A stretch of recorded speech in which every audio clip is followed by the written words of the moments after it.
Before dragons and White Walkers, there was a place of fire and ice that was once led by an elf. And it's very real. To survive the elements there, you need passion and cold-blooded grit. And that community, a dog pound of resilient fighters, gives you collective strength. Fathers and mothers pass these virtues on to their sons and daughters, spending many a night detailing the stories of the past as soon as their children's hearts and minds can handle them. The storytelling, with the vastness of Lake Erie as its companion, leads not just to a sense of honor, but the very creation of an identity. Most of all, there is hope, a hope that the fire and ice will eliminate each other, leaving a clear sky utopia filled with Lombardi trophies. They pour their hearts into every season, much like the pioneers that founded Cleveland and built it into the land. The time is always now to seize the day, and you'll need more bite than bark when you bleed orange and brown. Because make no mistake, the stakes are high. The basis of the stories that are passed across generations rests on what happens between the lines.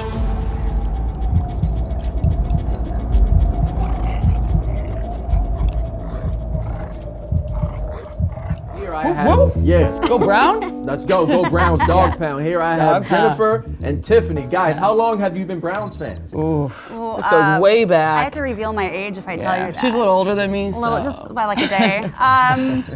Go more than 30 years. 30 years, Yes, okay. yeah, okay. yeah. And how has that been for you? Has it been? You know, it takes a lot of tenacity to be a true Browns fan. I've heard, yes. You know, so I feel like it's had its ups and downs, but it's it's allowed me to really expand emotionally. Okay. Builds character. It does build character for sure, yeah. Highs and lows for sure. Born and raised Cleveland, right? All my life. Boots on the ground. Everybody. Since day one. So what is it like to not only be a Cleveland sports fan, but to be a Cleveland native as well? Cleveland's not considered a media darling city, but what has to be in the blood of a person from Cleveland to endure what you guys have endured throughout all of the Browns history? Well, it's more than just the Browns, like you Right. said. Cleveland's been the butt of all jokes. Yeah. But ask a Clevelander and they're going to tell you, get out of here. It's Cleveland. There's no other place we're going to go. Yeah, Cleveland or die, right? It's Cleveland or die. It just is. What is it like to not only be a Cleveland sports fan, but a native as well? What has to be in a Clevelander's blood to put up, to endure with decades of almost, of not quite, of, not getting to the big game, the game before the big game, or what has to be in a Cleveland bloodline for that? I think you need a little bit of crazy. I wake up at 1 o'clock in the morning and get it ready, get the bus going, get it all set. The bus is going 1 o'clock in the morning. That is dedication. The beer's in hand already. It is 5 a.m. right now. It is 5 in the morning, and we got tons of fans already out setting up. Of course, my man Mark Matthews, one of the diehards, he's already out here. How long have you been doing this, Mark? Since 99. Since 1999. Came back in 99. That's right, when the team came back, when the city of Cleveland got the Browns back after Art Modell, right? I think what makes Cleveland fans so unique is just their passion. As a fan, I learned a long time ago that, I can't control what happens on the field, right? Okay. But I can control what happens here on the pavement, right? Oh, so we're undefeated here in the Muni-Lot, and we have been forever. So undefeated in the Muni-Lot. We go 16-0, 17-0, whatever, every year when we tailgate. That is some great perspective, Jill. It is what it is, right? That is awesome. That is awesome. Don't get too high, don't get too low. That's the motto. A city bustling with rich sports history, PFN set out to hear what Clevelanders had to say from every perspective possible. There were laughs, there was face-palming, but everyone had stories. From the pre-dawn pavement of the Muni-Lot to the Browns players and fans who had their own unique experiences through these formative moments, there was one question to answer. How did Browns fans come to be who they are? Now, my man Jeremy Herrera here, he has the full-on dog pound fit. He's got the ears, the dog pound helmet, the shoes, the whole getup. I appreciate you, man. I appreciate the effort that you put into this. Oh yeah. You know, like I can feel the passion and the Browns that pumps through your blood. Oh yeah. Like you feel it. Now, you've been a Browns fan for how long now? Let's see, 39 years. That's 39 years? Yeah. Born and raised in Cleveland? Born and raised in Cleveland, yes. And what is that like? First off, the best thing about being a Browns fan and being from Cleveland is, like you said, you have that right. Like someone from cities around like Parma, Lakewood, I'm Cleveland Browns fans. Yeah, you might be. Yeah. I was born here. You were born here. This is my city, That's my a badge team. of pride, right? And that's Badge what of you honor. take with you all over the place. Yeah. Because I live in Pittsburgh right now, and I carry the Cleveland mentality over there all the time. Deep in the heart of enemy territory. Right, I'm 10 miles down the road from the stadium. Wow. Oh yeah. Wow. What's that like? You wake up every day and this is like, you know, like I got the flag flying in the back. I got a Cleveland Browns bar in my house, so the walls painted, everything put up. Every game day, I'm that guy, 6:30, 7 o'clock in the morning, wake up, dress up, blasting Who Let the Dogs Out through the neighborhood, driving through the parking lots of Walmart and all these other stores, just looking. Watching everybody just shake their heads turn. That's me for like, I'll do that for an hour almost every game day if I'm not going to the game. That's fantastic, man. Like you really wear it. Oh yeah. Yeah, that's fantastic. Do you go to a lot of games? I try to, yes. I'll always go to the one in Pittsburgh, of course, I'm out there. Yep. I was at the home opener this year. Okay. And just depending on what's going on, work-wise and situation-wise, I'll try to make as many games as I can. But the best part is living in Pittsburgh over there, we have a nice little community of Browns fans. Of course, they're everywhere. Yeah. But the development I live in that we moved into about 5 years ago, found out there's about 8 or 9 families that are Browns fans out there. Okay. So like you guys have formed a nice little community there, like a nice bond. Like every Sunday or Monday night game, we got the TV on the back, on the house on the back. We got the grill going. Yeah. And cornhole, coolers are full, and we even have one Steelers fan that comes over. And he was our good luck charm for a while there because he would sit in the same spot, and then he wasn't there one day, then they lost. We told him, you can't leave that spot anymore. You can't leave that spot. That's cool, man. Do you hit the Muni-Lot like the morning of? Have you ever done that? Oh yeah. How often do you do that? Every time you come to the game, you have to do that. Yeah. I'm a pit guy, kind of, a little bit right over there, right by the bridge. Yep. Close to the stadium, right across. It's awesome. Yeah, nice. Yeah, the energy in the Muni-Lot, like the way the guys pour in, sometimes 5, 6 a.m.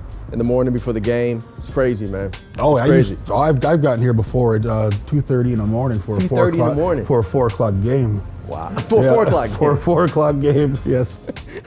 A lot of booze, right? Yes. So there's a lot of naps, so. Browns fan, like how long have you been a Browns fan?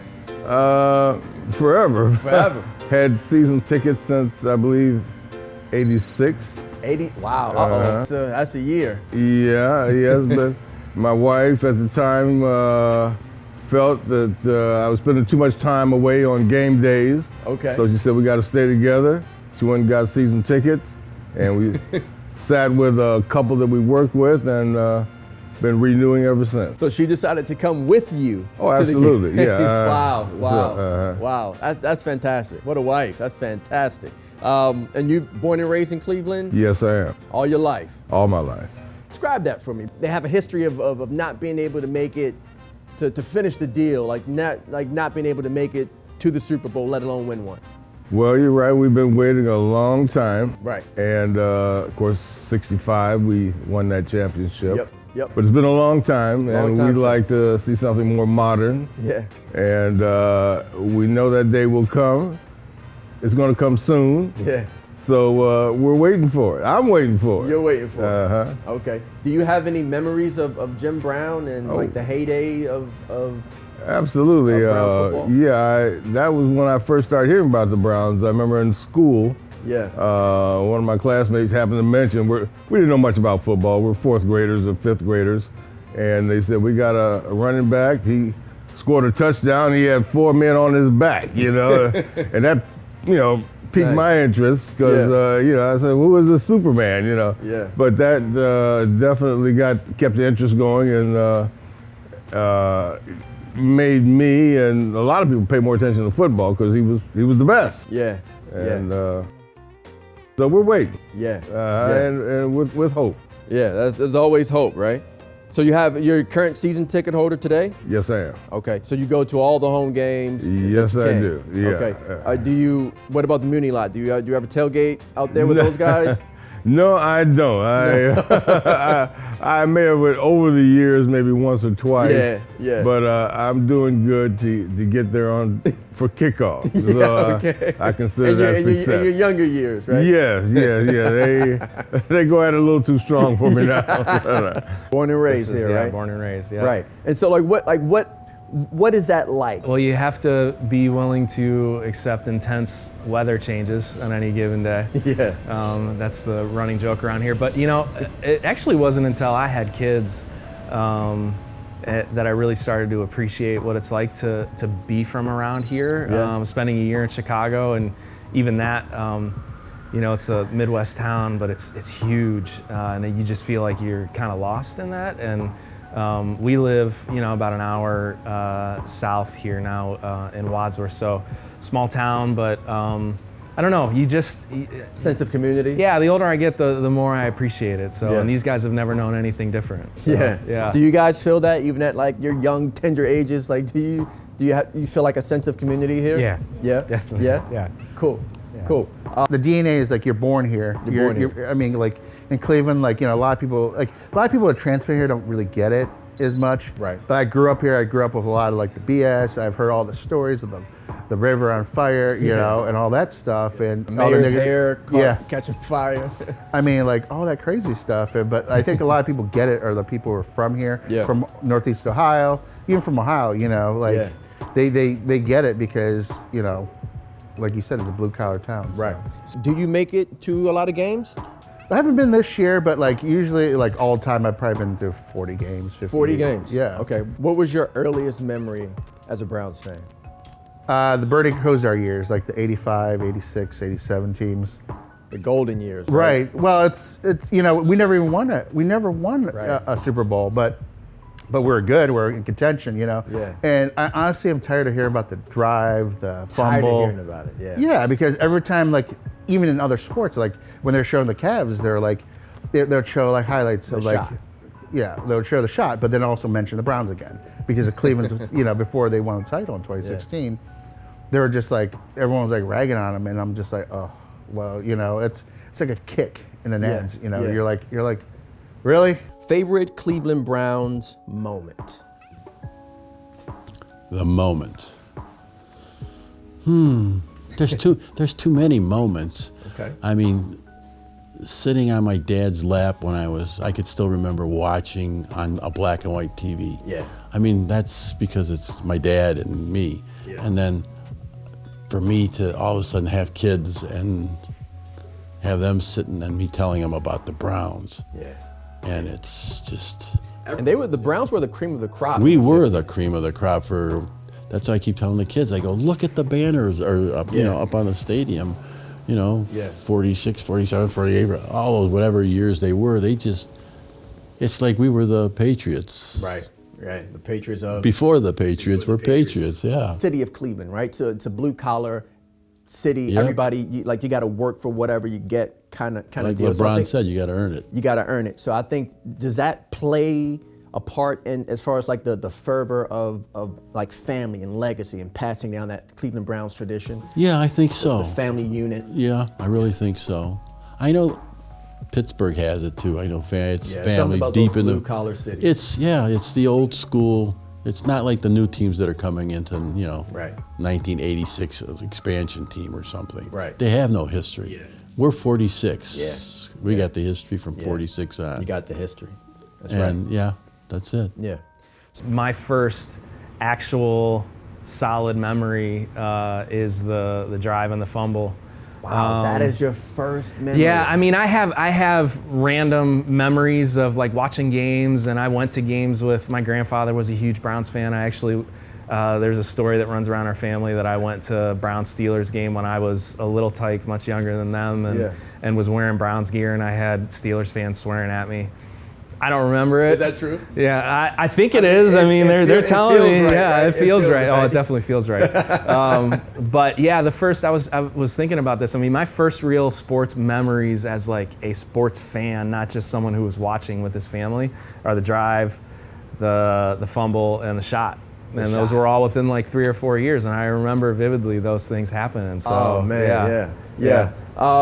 Every time I speak to a Clevelander, like they always the theme that runs through you guys is like a sense of family, right? So especially with Browns fans, like there's a sense of tradition, like with your family, like the dad passes down that hardcore Cleveland Browns fandom to the sons, and then their sons passes it down to their sons, and now you have a family bond connection, which is just generational child abuse. Generational child abuse. That's great. That's what it feels like. We actually, my wife and I, she's a big sports fan too. We had that conversation, like, are we really going to raise our kids as Cleveland fans? Because it feels like child abuse. Shared trauma. Yeah. Do you guys feel abused by the Browns? No. It's all. They're too young. Yeah, they're too. Yeah, you guys are. You're a little bit young. Do you guys know? I'm pretty sure your dad has told you about the drive and the fumble. Do you guys know the significance of those moments? You know what that meant to the city? Yeah, it was like the ultimate heartbreak. Like, so close. Yeah. You could, like, taste it. Yeah. Have you shown them clips of like, you need to learn about this, son? I don't need to show them clips. Anytime the Browns get anywhere close to contention, the networks love showing those things. They do. Yeah, they do. They're all so they've seen them a bunch of times. Yeah. One of my craziest kind of fondest memories was my dad and I. We were at the old stadium last Browns game, at Municipal Stadium. We were at the last game. Yeah. And I was 11 years old. We made signs. I went down there with my best friend at the time. We were both 11. We held up signs, and one of them was, for 30 years we gave you sellouts. Now you've sold out the fans. Wow. And so, this sign was that a shot specifically to Modell? So it was, yes. And so, but just being there in that atmosphere was just so crazy. And again, as a younger kid, and just seeing it, and the signs are blacked out, and the tears in people's eyes, and just the passion that you can see that the fans had. And but that's something I'll always remember, because there was a photograph of me and my friend holding up those signs, and it made the cover of Sports Illustrated. I mean, It was not cover of Sports Illustrated, but it was in Sports Illustrated and the cover of all these different magazines and newspapers. And to this day, on ESPN, when they talk about franchises moving and expansion, they'll use that. And the Browns move, they'll use that photo. So my 11-year-old self is seeing quite a bit in those things. So that's kind of cool. Nice. Who's your favorite Browns player? All time or now? You're talking both. Let's go. Let's start. Let's start now, and then we go all time. It's so hard to name one, but of course Jim Brown. But I've always liked Webster Slaughter. Webster Slaughter. Okay. Webster Slaughter. What'd you like about Webster? Attitude. He played with attitude. Made some great catches. Yeah. And where I sit in the dog pound, it's kind of in the corner. He made a number of touchdown catches, spectacular catches. Acrobatic catches, right? And he wasn't the biggest guy, right? No, he wasn't. But he hung on to the ball, and he played with spirit. So. Back then, like, you didn't see a lot of receivers, at least not in Cleveland, like wearing those wide receiver gloves. Like, a lot of those guys were they caught the ball barehanded. Right. Back in the day. Right. Oh, and yeah. it's freezing cold. So like that's a lot. That's respect right there. Yes, indeed. That's classic late '80s football. He was my guy. Yeah, Webster Slaughter. All right, cool. It's all. I mean, and Jim Brown. I mean, you like Jim Brown, but you always hear Jim Brown. You rarely hear like guys like Webster Slaughter. So that's right. pretty cool. I want to keep his name out there. I'm sure people know, but he impressed me. Yeah, cool. What's your favorite Cleveland Browns moment of all time? Ooh. I guess it would be the playoff game against the Jets. I believe 86 maybe.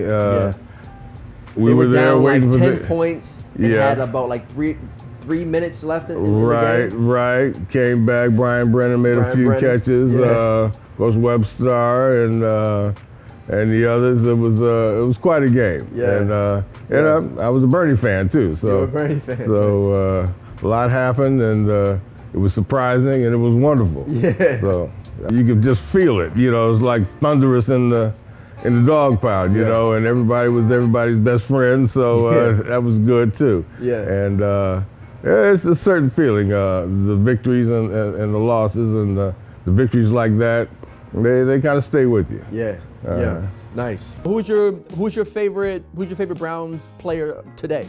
Today, like on the current roster today. Roster. Ooh, I think I'm we're gonna gonna fight go over with this one. Yeah. Oh, really? I think we might. I'm gonna go with the big 2-4. I'm gonna go with Chubb. Chubb. Okay. What do you like about Nick Chubb?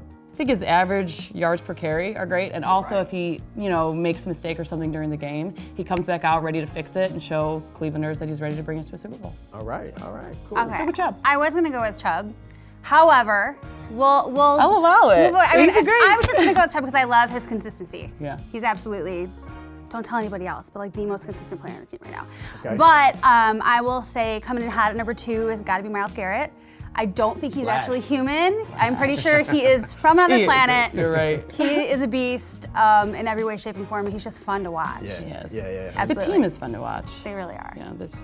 Do you have a favorite past player? Ugh, so much love in my heart. Depends. Yeah. So, I mean, I love Bernie Kosar. I know you love Bernie Kosar. I do love Bernie Bernie. guy. Yeah, Bernie, absolutely. yeah. We've also met him in person. He's a great guy. Sweetest as well. human. But with everything going on with the quarterback right now, it'd be nice to have someone like that. Wow. Shots No, at Baker. respect for Baker Okay. and everything How with do you him really playing. feel about Baker? Tell us No, how I you mean, really feel. I respect him. He played this whole season with injuries and everything that he did last year for the team as well. I just wish the continuation was going to this year, a little bit further. But I mean, he's a hard player, and he brought us 7-8 wins. So, we're Clevelanders. We're used to a little less than that. So it's been great. But That's a Do win. you think Baker has a Super Bowl in him? Listen. The silence. The silence. We're Browns Kinda fans, gives it so we away. gotta, The eternal optimist, Clevelander in me says absolutely yes, I want that for him. Wait a minute, the optimist. However, There we the go. pragmatic, realist Clevelander in me says, I don't know about that. I know. I want it. That's a tough I want question. it for him. Yeah. Yes. Okay. Yes. Okay. All right. Ask my boyfriend, it might be a different answer. Well, I grew up on Bernie. He was my grandmother's favorite child, and I'm not related to him. So I would again go with Bernie, but I'm going to go with my second pick, and that's Mr. Joe Thomas. Joe That's Thomas. common. Okay. Pre-keto Joe Thomas. Would you like to say anything to Joe Thomas if he sees I this? love you, best bud. I just adore him. He's just amazing. Yeah, he was an anchor on that line, right? Absolutely. Heart of the team. Clean, All the way. Yeah. And who's your favorite player today? Oh, I love Nick Chubb. Chubb, right? Oh yeah. Chubb. He's like a beast, I mean, he's like, he kind of reminds me a little bit of Jim Brown. Like people can't stop him, know, and I like he doesn't like there's like not a lot of drama on him. He's really quiet. He just gets business done, and that's what Cleveland's about. Like hard work and getting business done. Not a lot of blue collar city, right? Correct. Like you earn. Like you work for whatever you have, you've worked for it, right? Right. And it's like that type of. Every time I speak to Cleveland fans here, like I get that, I get that vibe. It's blue collar city. Mm-hmm. You got to earn everything, Yeah. and the word that sticks out is loyal. Like you guys are loyal, right? Because the Browns, they let you down a lot, but yet you still keep coming back. So like, well, was it a few years ago we're like 0-16, 1-15, like. I'd come to the games because I'm loyal. I want to see him do good, and I know the season's trashed like a few games into the season, but I still come to support the team, and it's always almost a capacity, if not, and that's a great thing. Unfortunately, the results aren't always there, but it's Cleveland or die. It just is. It's part of your. I mean, I only saw 2 championships in 70 years. and what was that? I saw the Cavs. I was lucky to go to that, and then the Browns in '64. I was lucky to be on the 35-yard line. That is amazing. I wanted one Christmas gift at Christmas, and I said, I just want a ticket, and I got a $6 ticket to the Browns game. What's your fondest memory from that game, the '64 championship? My fondest memory, coming out and seeing Johnny Unitas wearing one of those jackets and looking up and seeing him near the dugout. Yeah.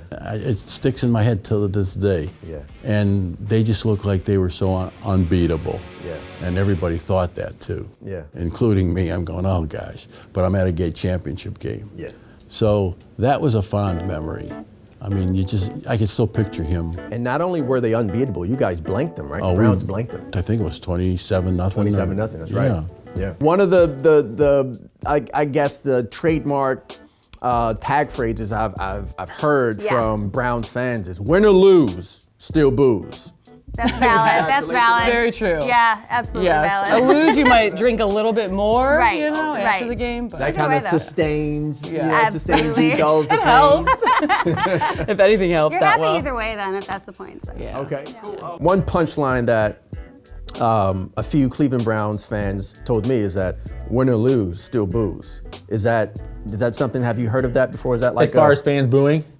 Booze? Oh, booze. Win or Okay, lose, gotcha. still I thought you meant booze. booing. Like, there's Yeah. been some times the last 20 years where there's a lot of booing going lot on of too. booing. Yeah. Right.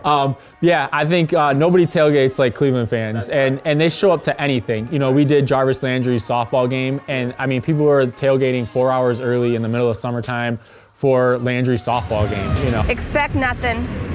That's how it is.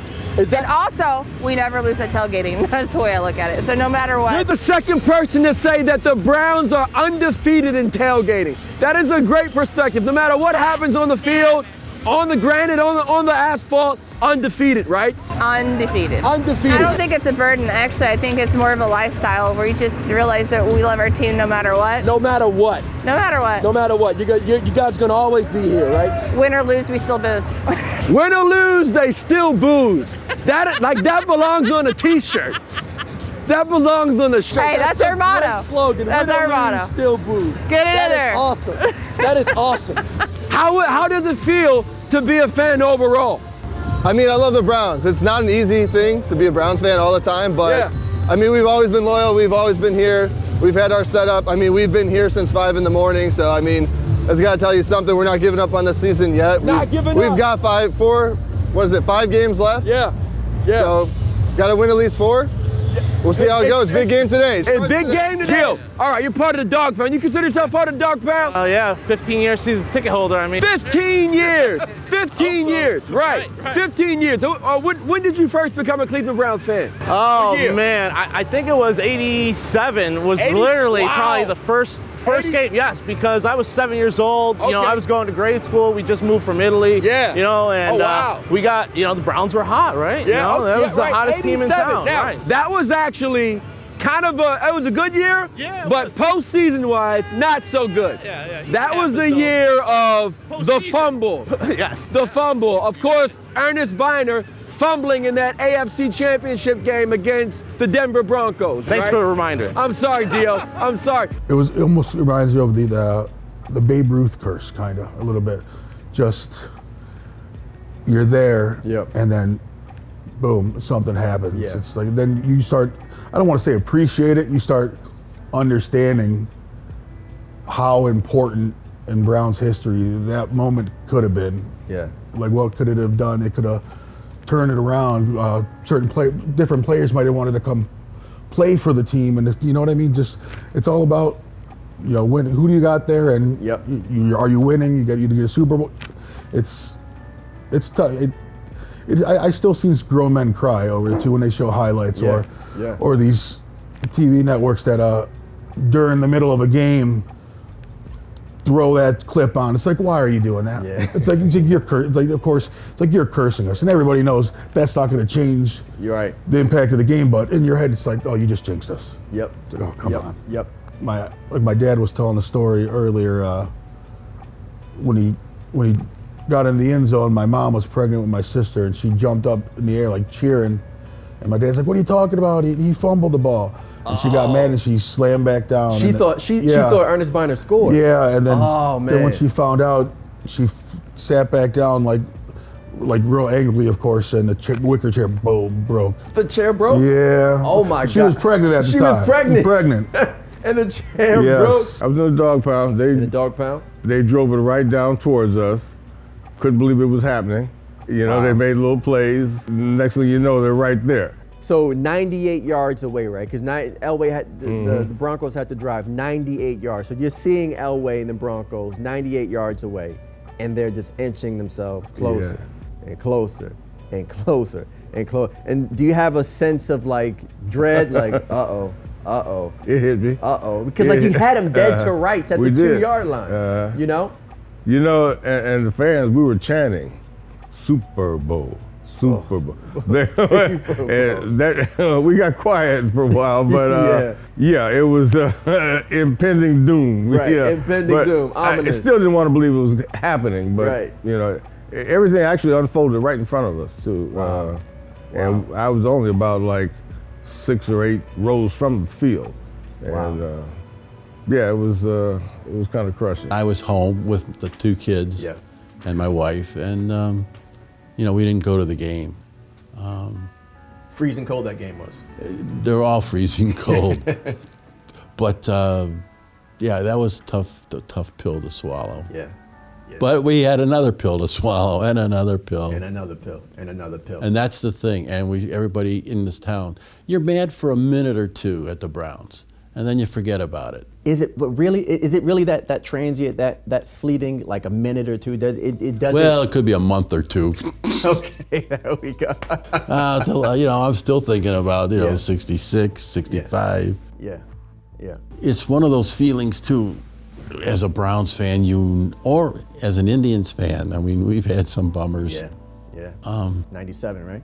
Well, and 97, 95, and 95. then just a couple years ago, and all that kind of stuff. So it's like, what's going to go wrong instead of what's going to go right? And even though you're screaming and going crazy, saying yes, yes, yes, you're going, oh no, what is somebody going to be offside? The ref going to call a bad play? Yeah. Is the guy going to get open in the end zone and the ball bounces to him or something? If something's going to happen, it happens. So would you characterize the mindset of the typical Cleveland sports fan as pessimistic? Yeah. Okay. I rather stay home now and I plop my wife's rocker 2 feet from the TV, and I get to watch the replays, and then I can yell at the TV.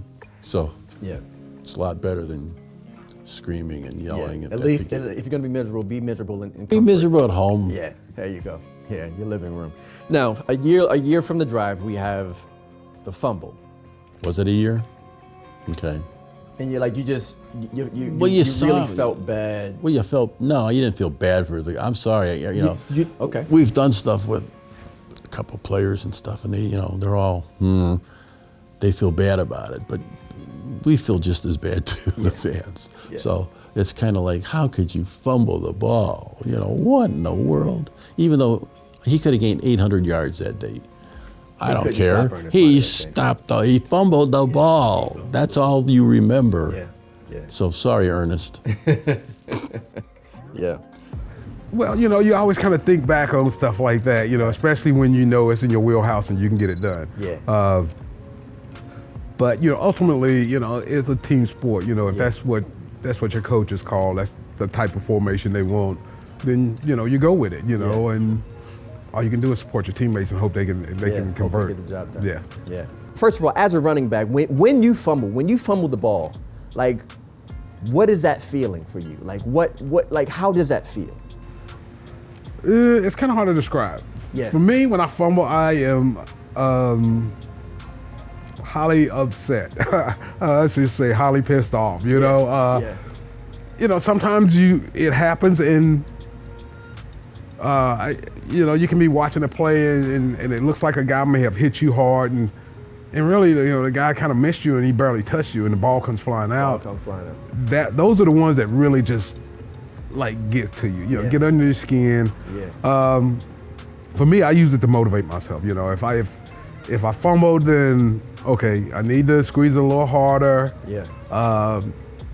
Be more prepared and tight, more right? aware. Yeah, more aware of. Where the contact's coming from, what the potential is of, somebody getting a clean shot on the ball. Yeah.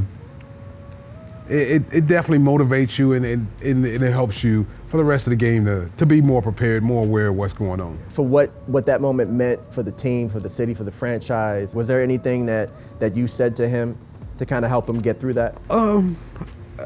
Not really. I mean, there's not a whole lot you can say. I mean, you can say things, but it's at that time, you know, guys really, they're really not hearing what you're saying, but they're just kind of living in the moment of what just happened. You know, I just basically told them, hey, man, shake it off. You know, we probably have another opportunity. Don't worry about it. You know, I always kind of think more down the line instead of being negative about it and pointing stuff out. Everybody knows what happens. Yeah. But you got to get yourself ready for the next time you step on the field. The next play. Yeah. If you don't, then it's probably gonna happen again. Yeah. So like you're more the optimist, and every time I speak to Cleveland fans, it's kind of like that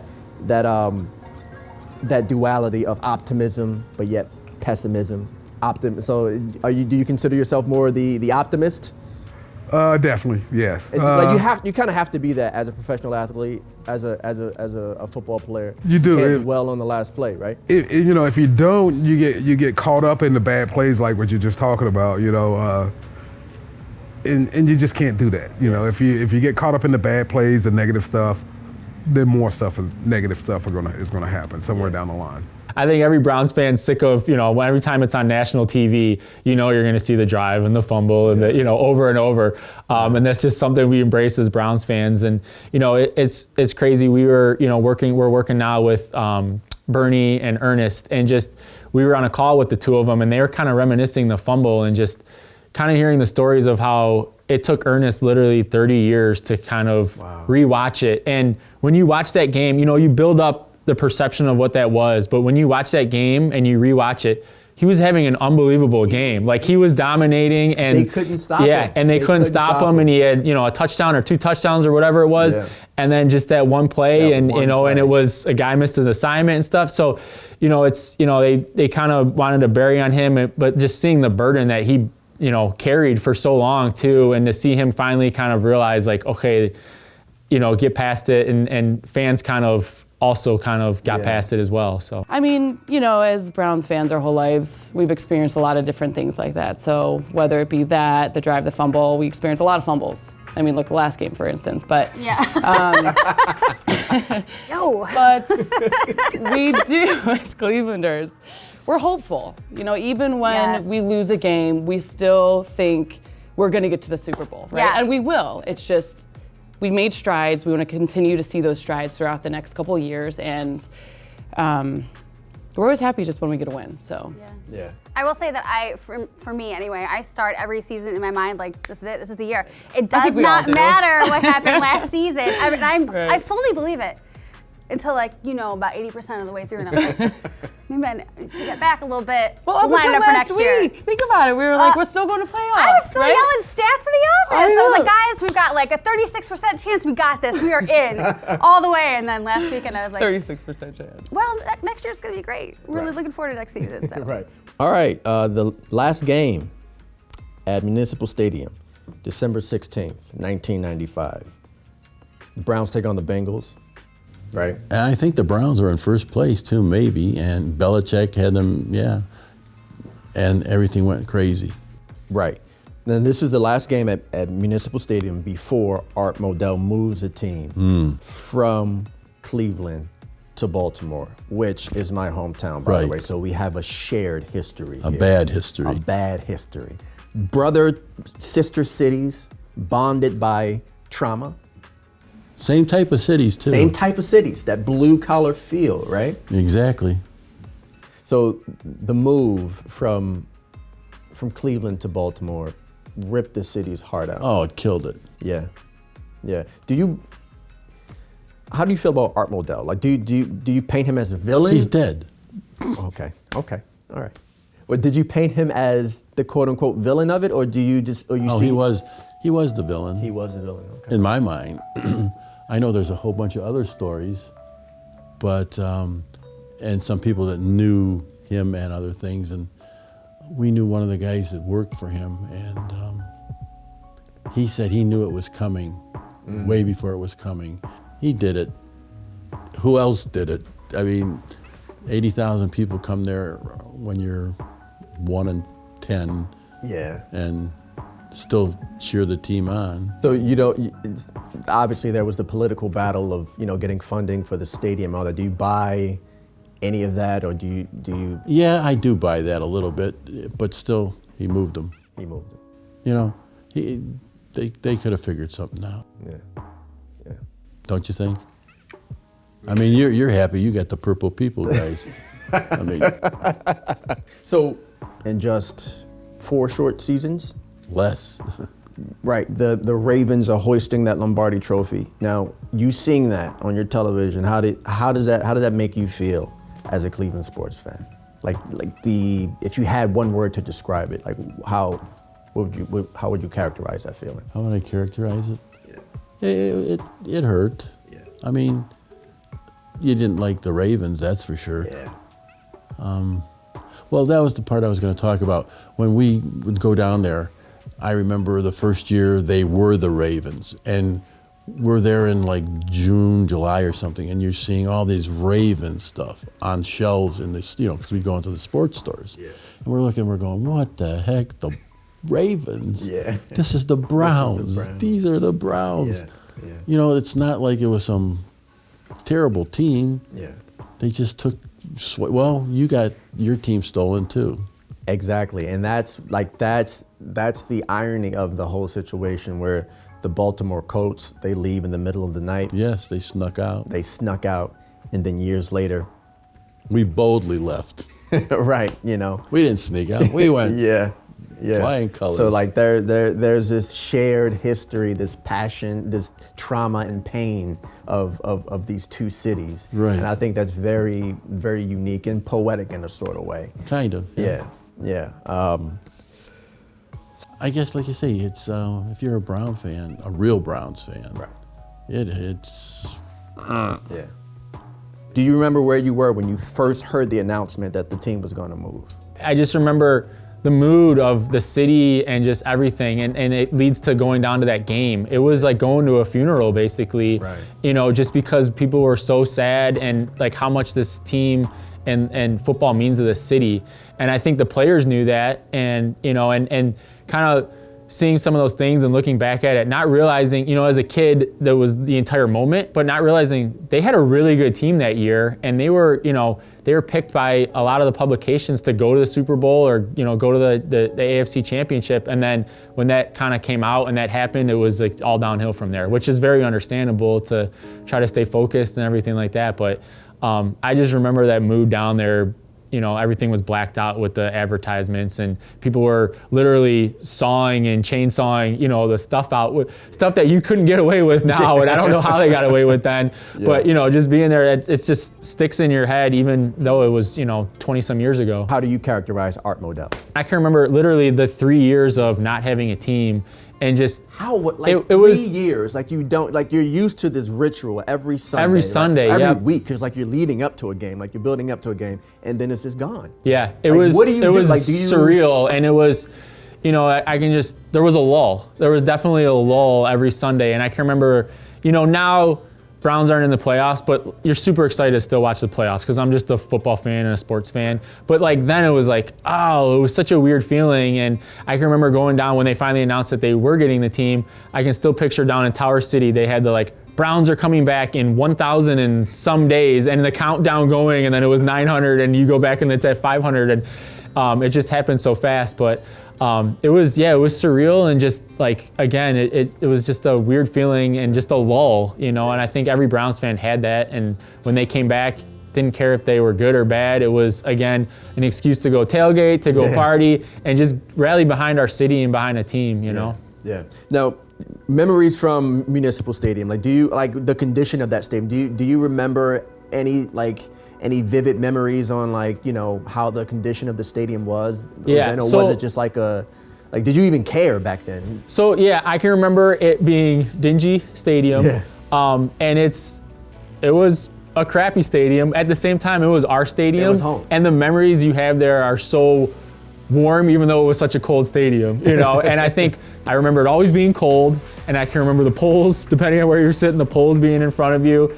And I can remember the bathrooms being disgusting, and one big trough. So if you ask any Browns fan, that's what they remember about the bathrooms, was one big trough where literally you would look eye to eye with the guy across from you, using the trough. And I hated going in there, as a kid and stuff like that. Yeah. But, again, it was cold and dingy, but it was home, and it was just such a cool atmosphere. And just seeing those old clips now of Metcalf running back the kickoffs and just the whole place exploding. As cool as the Brown Stadium is now, there was nothing like that. It was pretty unbelievable because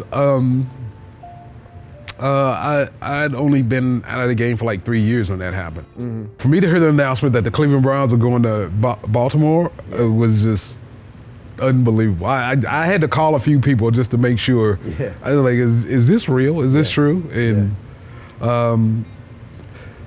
it was sad knowing the city, the fan base, the way they supported the team and how they felt about the team.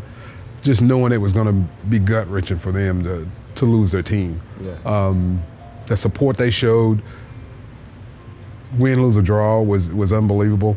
I think, the whole time I was here,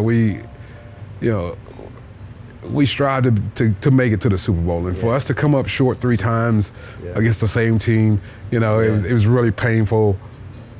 But the love that the city had showed us during that whole period was just phenomenal. And then I just couldn't understand how the team could leave fans like this in the city like this that was going to support their team no matter what. Yeah.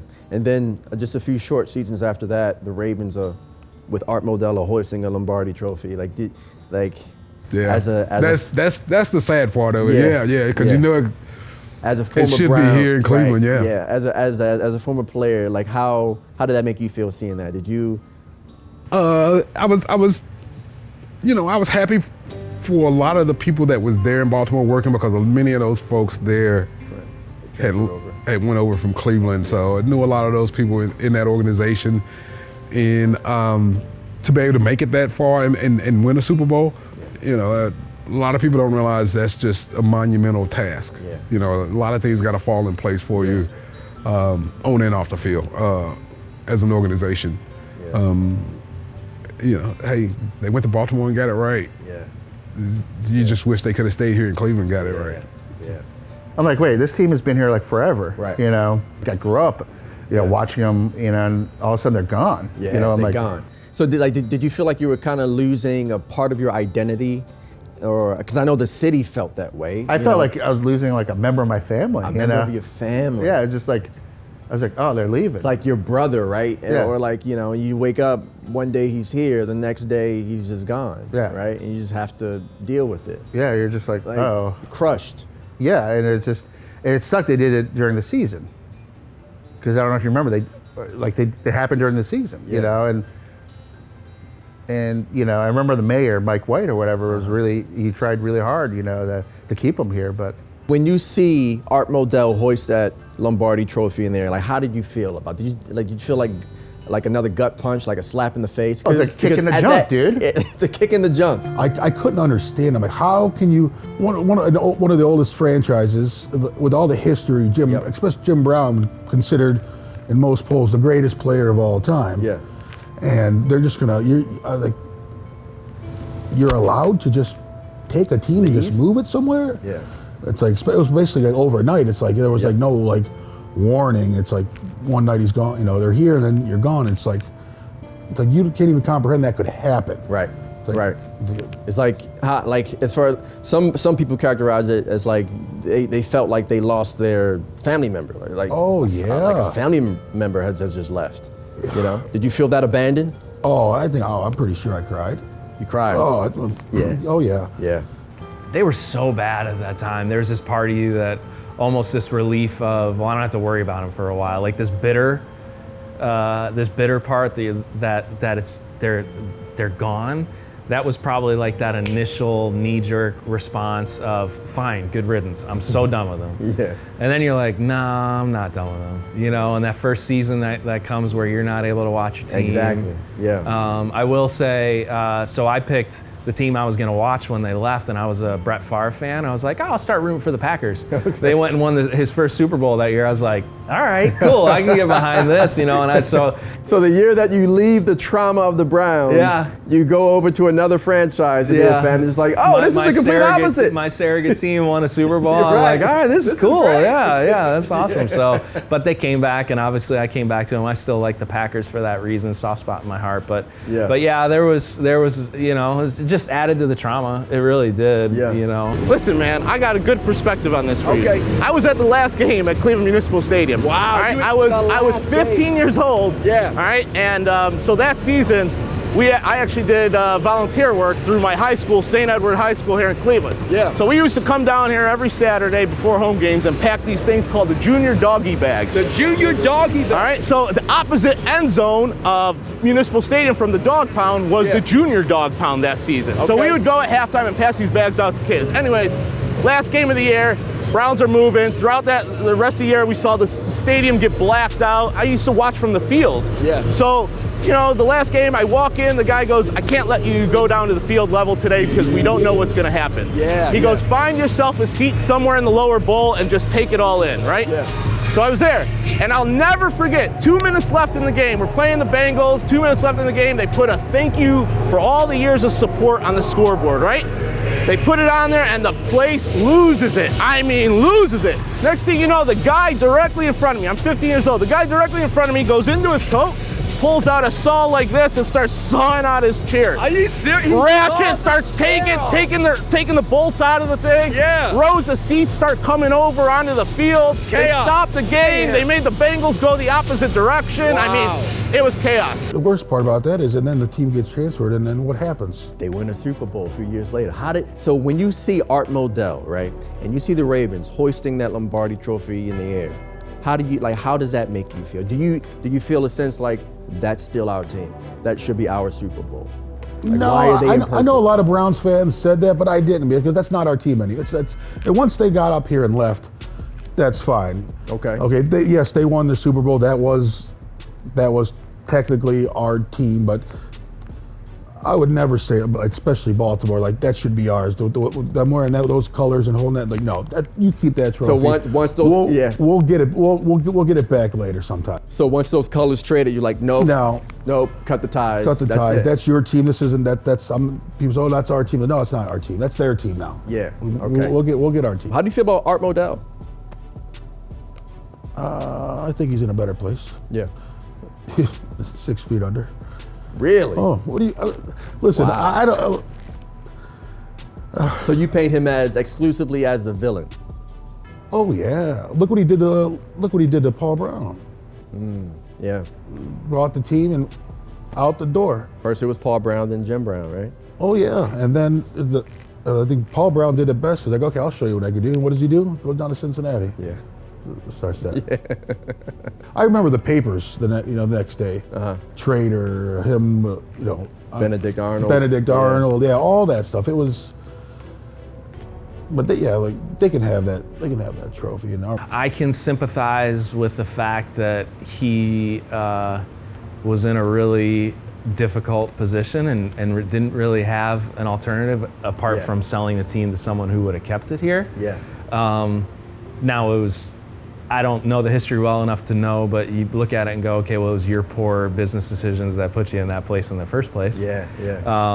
But I mean, there's so many villains to choose from in Cleveland sports lore that he's I think the number one, at the top of the list, and a lot of people throw a lot of venom at him, but I don't know, man. That was a long time ago. Yeah. So now it wasn't easy watching them win the Super Bowl. Yeah. That was really hard seeing them celebrating and knowing. That first draft when that happened, who'd they get? Ray Lewis and Jonathan Ogden. And you're like, yep, those should have been our guys. And you got Ozzie running the team. You're just like, come on, man. Art Modell, he did some great things for the NFL, such as Monday Night Football and stuff like that. So he did do some things. But when push came to shove, all right, and Art Modell had to take a loan out to sign Andre Rison for the '95 season. And he was struggling. He was struggling with money. He could have done the right thing and cashed out, right? But he didn't. He decided to go to Baltimore, take the team to Baltimore, we're grateful that we were able to retain the name and colors, the history. I went to a lot of rallies for the name, the colors, our name, our colors. We shouted that stuff over and over. Yeah. So listen, Art, you know, he off. Oh, wow, okay, strong words. But I mean, you know, it is what it is. I was 15 years old. He took my childhood. What do you want me to say? You know. Yeah. Loyalty is it's one of the tenets, right? Absolutely. It's huge for you guys. Yeah. How do you guys feel about? Do you think Art Modell was loyal? Man, you're bringing it back. Art Modell. Well, Art Modell is a I didn't really businessman. I didn't experience as much. I only hear things. So based on what I hear, obviously I hear a lot of negative things. So I was alive when that went down. I have very vivid memories of a ridiculous amount of anger and sadness in my home. Like my family, it was a visceral reaction. Yeah. And I was a kid, so like you know, it was. Could you comprehend in totality everything? In that moment, no. Right. All I knew was the Browns were gone. Grandma's crying. I couldn't even imagine that. Yeah, it was waking up and it's just my grandmother was crying. Grandmother is crying. Yeah, wow. I'm a Browns fan because of my grandmother. She's the one that started it all for us. And there we go. So there we go. Like there's that motif or like that mantra for the Cleveland native, where it's like the legacy is passed down. Absolutely. Within the family, the passion for the Browns. Absolutely. You know, the dad passes it down to his son. The grandmother passes it down to her Yeah. daughter. Yeah. And you know, it's just it's so iconic, and it's so it's heartwarming in a way, because like we're bringing it back to the nucleus of family, right? Yeah. You know, and the ties to the city. So your grandmother is crying because the Browns have left. Angry tears. How because the Browns did left. that make you feel to see your grandmother cry? All I knew is at the time, and again, I didn't fully comprehend what was going on because I was a child, and now looking back, I get it. But at the time, all I thought was, well, Art Modell must be a terrible human being because my grandma is crying right now. Somebody made my grandma cry. It was Taking awful. off her earrings. Oh my gosh, it was so awful. But then, you know, like growing up and like really learning about the history, like out of childhood, Art Modell is a swear word in our house. Wow. However, I will say that like I don't agree, but I get it from a business perspective. So you know, ouch, but I understand, I guess. So the Ravens win a Super Bowl just a few years later. Did kind of pour salt into the wound there? Like, a little bit. Yeah. Yeah, we don't talk about that. You don't talk about We don't. We really don't discuss it. It's it never happened. Okay. You? Yeah. And we don't talk about it in my You don't family talk either. Yeah. No, I don't want to. We glossed it over. It never happened. First rule, don't talk about It's just, Fight Club. that's right. Who is that? That's I don't right. even know. Yeah. You don't know. No. You don't know. No. All right. The 6-6 Browns were hanging on to dear life for their playoff aspirations. A bar raised high by the 2020 group that went 11-5 and won a wild card game. The media stories had finally died down on the parting of ways between Odell Beckham Jr. and the team. Though in a cruel twist of fate, he'd go on to win a Super Bowl later that season with his new team, the Los Angeles Rams. PFN's first 2 visits to Cleveland saw them preparing for a bitter divisional battle with the team formerly known as the Cleveland Browns, the Baltimore Ravens. They had faced Baltimore the previous game as well, with a bye week separating the two affairs. Baker Mayfield had ups and downs in the recent showdown. His late third-quarter touchdown marred by an earlier fumble near the red zone. The Browns would go on to lose 16-10, but that still left the question, how do the fans feel about Baker? Because when we show up to Muni-Lot, we have fun regardless, win or lose. Yeah. You know, unfortunately, we're used to losing.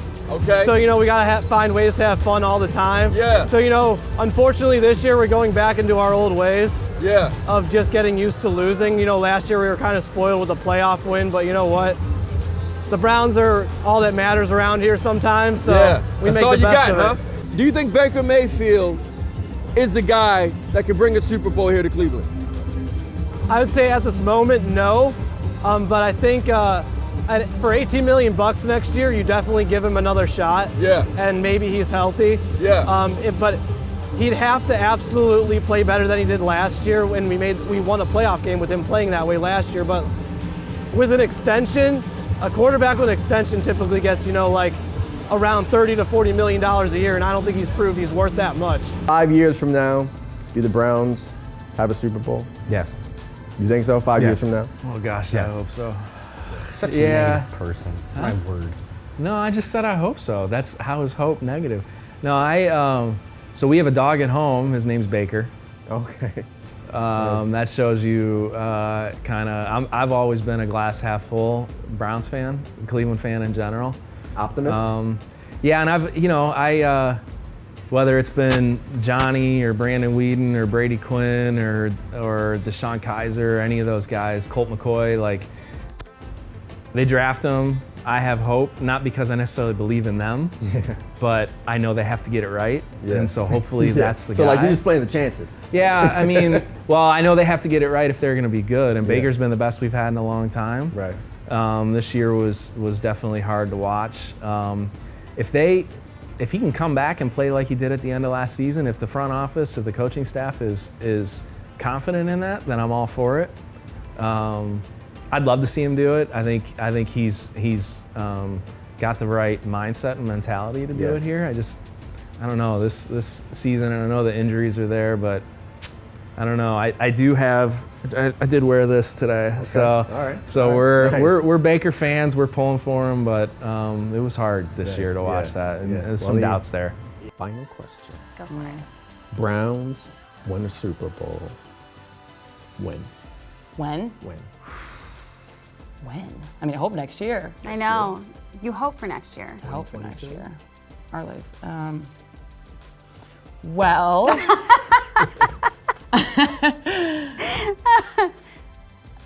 I'm gonna say, I feel like there is the chance that we may be rolling into a rebuilding season coming up. You think? My gut just says that I think that we're gonna go down that route. So. Total rebuild. Not a total rebuild. So I'm gonna that's put a bold move. I'm gonna put a 5-year timeline on it. Okay. I think it could happen in 5 years. Within 5 years. Give it 5 years. Without 5 years Super Bowl. Okay, so with if or we without, replace, I think it could happen. Okay. we have Baker next year, correct? He was not a schmuck. I mean, I feel like we could bring him up and, yeah. You say 5, I'll say 4. Okay, $1, Bob. Okay. All right. So we got a 5-year plan and a 4-year plan. Okay. Yes. You guys have been fans for over 40 years, you say, right? Yeah. Does this team feel different to you? As far as capability-wise, potential-wise? Because you've been around for a while now. You've seen the Kosar years, you've seen the drive, you've seen the fumble, you've seen all of that. Right. Does this team feel different? All the potential is there. It's just putting it together. And Right? we haven't done that yet. No. Yeah. Is Baker the guy? Do you feel like Baker is the guy? Baker's my quarterback. He's your quarterback. Baker is Rob's quarterback. What did you like about Baker, Rob? He's just his competitiveness. Can you get this? Can you get this? All right. Quarterback carousel is closed.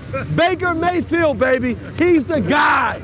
He's the guy. Nice shirt, DC. But, obviously, we just want to be on top of this division. Absolutely. And we need to have our time. It's us and Buffalo are the struggling Sioux cities, you know? Yeah. They got the talent. Guys, DC, Rob, enjoy your breakfast sandwiches. Thank you for your time. Right, thanks, go fellas. Browns. Here we go, Brownies. Go Browns. Let's go. The Browns cutting Odell a few weeks ago. What's your take on that? I saw it coming. In In December of 2019, shout out to Incarcerated Bob on Twitter. Incarcerated Bob, he actually tweeted some stuff about that, like saying that Odell was unhappy in December of 2019. So with that being said, I mean, Odell, I don't think Odell was ever wanted to be in Cleveland. And then the Jay Glazer stuff where it said he got traded here and he hit Jay Glazer up and was already asking him, how can I get to LA? Come on, so the writing was on the wall there. The come get me that season, all the rumors of the come get me. Listen, good luck, Odell, nothing but the best. Hate get you nowhere, so I hope you do well. I hope the Browns do well as well without you. So. All right, we got my man GL's take on Odell Beckham. All right. The 6-6 Browns would eventually become the 7-9 Browns, effectively ending their playoff dreams. They would win the revenge game against the Ravens, but would suffer 3 consecutive losses, the week 15-16 defeats coming with a deficit under a field goal.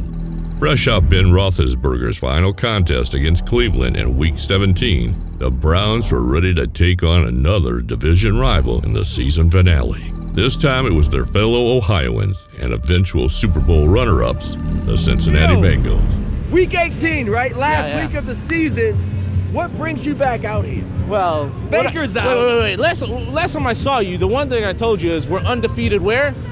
On the pavement when we tailgate, right? True. All right, so undefeated, right? So we're here because this is what we do, right? Every Sunday. What you do. Browns may be out of it, but you know we come regardless. You come we support our team. Win or lose, still boo. And let me tell you this: you can't tailgate all year if you don't come to the first one of 2022, right?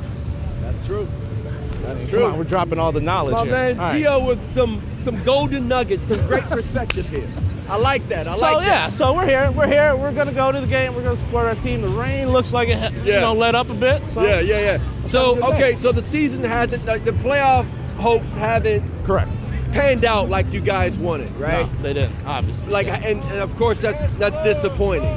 It was very disappointing. Yeah. Okay, now the future's kind of up in the air with Baker, or is it? Well, I mean, according to Ian Rappaport of NFL Network, he just broke some news that the Browns are going to move forward with Baker as a starter, and all parties are on the same page. So Browns are moving forward with Baker Mayfield, and everything seems to be status quo. Well, I mean, let's be honest. We're going to find out over the next couple weeks what's really been going on this season on the offensive side of the ball, right? You know, I think there's been a lot of things that have not gone their way, from coaching to play calling to handling of injuries and all kinds of good stuff. So I think you will see some change, but you know, I think ultimately you're going to see year 3 of a quarterback and a head coach marriage, which, let's be honest, I mean, we got to get 3 years of these guys together to really make a decision. You had one good year, you had one down year. You had also that down year plagued by injuries. So let's see if these guys can get back on the same page. You know, the defense started playing well down the stretch. Joe Woods really got these guys playing good. JOK was a nice bright spot on defense. Denzel Ward was big on defense. So the defense was there. The defense definitely played well. Nice bring back Clowney back. You know, he was a great compliment to Myles Garrett on the other side. So yeah, I think you have to kind of run it back almost. Like I said, minor changes. There's always going to be some change, but the core is there, and hopefully they recognize that. So you're in favor of Baker being back? I think that this is the thing, and I've told a lot of people this. Unless you're upgrading to Aaron Rodgers, who's probably telling all his friends he wants to do his swan song in Cleveland, right? Russell Wilson and Sierra, who love Hollywood and would love to do Hollywood here in Cleveland, right? Russell Wilson coming here. to Cleveland. Right. You know, Times Square or, you know, Terminal Tower. You know, pick. So these are, I mean, they're not realistic options. So you got Baker for $18.5 million next year, right? You already picked up the option. It kind of makes sense. You know, that's kind of cheap for a quarterback, right? Unless one of those guys come walking through the door. What are you gonna do? I mean, Derek Carr has been mentioned, right? We've heard the Derek Carr rumors, things. We heard Marcus Mariota. We're talking retreads at this point. So why not go Baker one more season, see what year 3 brings, and that's it. And then if it doesn't work out, then you're eyeing the draft anyways, because you're probably gonna be drafting kind of high, right? So whether Baker or not, you can bet that my man Gio will be here in the Muni-Lot. Oh, we will. The Browns organization shocked the NFL world by convincing one of the best quarterbacks to ever land on the trading block to come to Northeast Ohio. But this was no ordinary quarterback. This quarterback would cost the Browns 3 first-round selections and 2 other picks. They also gave him a massive contract extension. 5 years and $230 million that was fully guaranteed, which was the largest ever of its kind. But most importantly, he had been accused civilly of sexual misconduct by more than 20 women. The consequences and ramifications were unknown. It forced even the most hardened Browns fans to look into the mirror and ask themselves if it was worth the cost. Time will tell, but when hope is your very identity, you find ways to navigate complicated mixed emotions. Yeah, so the drive, the shot, just like heartbreak, right? But you know, you guys still show up. Every year you show up. Definitely. And that's another thing that I find with Clevelanders. Like there's a pessimistic side, but yet there's this optimism. Yeah. That like you think that, okay, maybe not this year, but next year, and we're gonna keep showing up. We're gonna keep showing up. Yeah, Do you guys identify with that? I think the ones that don't have that are the ones that walk away eventually. And I know some who have done that. You've got Andrew was just talking about this today. you've got to hang on to hope, because otherwise, I mean, you've got 48 with the Indians, and then, they were the Indians at the time, the Guardians now. Right? Yeah. And then you've got 2016 with the Cavs, and that's it. That's it. So if you don't have hope, you're going to walk away. You're going to root for someone else. So I don't know. You were talking about hope on the way up here. Yeah, it's tough being a fan of Cleveland because there's always the losing, and it always seems like really negative. Yeah. But I like looking at the positives, like looking at, okay, we had a losing season, but that means we got a good draft pick. We can maybe draft a great player that can build toward the next team. And it's all about the hope, focusing on what can come next, what's going to come next, and there's always hope. And I mean, stuff happens, right? Andrew, what's your earliest Browns memory? Okay, my earliest Browns memory, I mean, there's always like the little ones, like watching the Steelers-Browns game, but the one that I can like define the most is sitting in our Kia minivan at our church on Christmas Eve, listening to the Browns beat the Chargers to get their first win of the season and not go 0-16. And then they went 0-16 the next year. But that was like the first memory. It was a happy memory, which is good. See? Child abuse. A blocked extra point, I believe it was, to not go 0-16. And we walked into church like we just won the Super Bowl. That's fantastic. Yeah. That's fantastic. Because I think they were playing overseas or something like that, so they had like a morning game that day. Okay, was that like a London game? It had to be a London game, yeah, because we were sitting in the parking lot listening to the end of the game. Yeah. So, Go ahead, Jamie Meter lives forever, yeah. Probably when Corey Coleman had the drop against the Steelers with the Sean Kaiser. Corey Coleman, what a pick, right? To go 0-16. That was their last hope. Yeah. Wow. That just makes me laugh. His memory is the blocked kick to actually avoid going 0-16, and then his is the game where they went 0-16 the next year. So Maybe this is child abuse. I'm telling you, man. I'm telling you. Okay. I don't know. The best way to describe it, I heard it the other day, is like buying buying those cheap lottery tickets, $1 lottery ticket. Okay. You don't have high expectations. You're like, oh, I could win maybe $100. Yeah. But you're like, well, it's $1 loss, whatever. But it's like, ooh, I won $1, and you're like, you get your hopes up. You buy another ticket. You flip it out. You flip around you get another ticket. And you're like, oh, and then you're like, oh, well, it's hard to get back-to-back good seasons, and you're just like, you get your hopes up high, and you're like, yeah. Switching it over to the NBA now, the 2016 Cavs, and they win the NBA championship. Does that kind of lessen the sting of the Browns not being able to come through? Like, does that kind of like coat it a little bit, Band-Aid the? So, this is a football city, and so I think just the excitement and the Browns going to the playoffs last year was like it pretty much trumped, if not, the Cavs winning it all. Just going to the playoffs, like that's how important that was to the city and just how passionate the fans are about football. So it's funny though, because Cleveland, there's always that. I always say this, when things are expected out of Cleveland teams, they don't perform very well. So when there's high expectations, I feel like it's just, I always get really nervous. So 2016 Cavs, I feel like that took a little bit of the pressure off the other teams. And I can remember, Cavs won it all, city went nuts. It was unbelievable. Everybody never thought we'd see a championship here in Cleveland. So it didn't matter what sport it was, but that was our championship and we were so excited. And I was at the 2016 Indians Game 7, and from your question, we lost Game 7, but I felt like there wasn't that. In Cleveland, there's always that like, oh, here we go again. Oh, we blew it again, And there was a little bit more of a like, all right, well, we'll get them next time, or like, so it eased it a little bit. Like it wasn't the same feeling of like desperation walking out when after the Cavs have won it. It kind of broke the curse, got the monkey off our back, and it wasn't like the same jokes you're gonna hear all the time and everything like that. Yeah. So I still think Browns is a whole another beast. So I think that eased it for a little bit, but now it's all right. Now we want a Super Bowl. We want to at least get to a Super Bowl. We want that feeling, So cool, man. If you would you trade Cleveland to be in any other, to live and to be born and raised in any other city? in the country, or is it just Cleveland or die for you?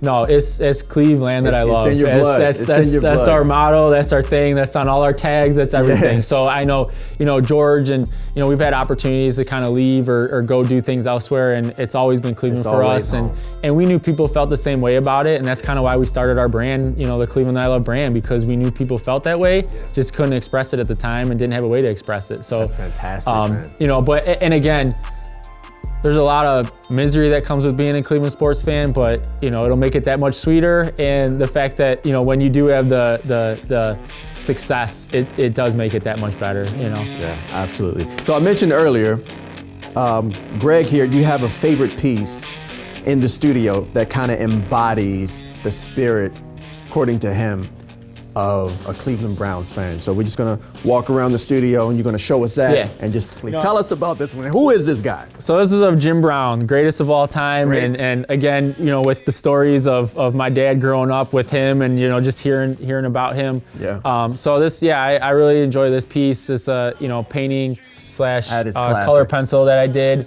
And there's a picture of him, with my brother on the sidelines here and stuff. But this is one of the cooler, we've had a lot of Browns players, Indians players, Cavs players, celebrities come through the store.